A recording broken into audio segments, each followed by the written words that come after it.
بچه ها چطورید؟ کسرا گیمر هستم. به یه ویدیو دیگه خوش اومدید. آقا به مناسبت 100 تایی شدن چنل کسرا گیمر، یعنی برای بچه خودمون، اومدیم این سری عدد 100 که بهتون قول دادم و طراحی کردیم. هورا بریم بهتر کنیمش. یا ابن ملجم، بسم الله الرحمن الرحیم.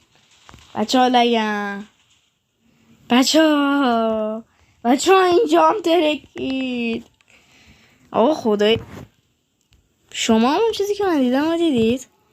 آقا ولی جدا از شوخی، دست همگیتون درد نکنه که توی این مسیر کنارمون بودید و امیدوارم که خانوادمون 1000 نفره یا چه میدونم 500 نفره بشه که یه عالمه TNT بیشتری بهتر کنیم تا TNT ترکوندن دیگه یا شورت های دیگه و ویدیوهای دیگه. خدا نگهدار.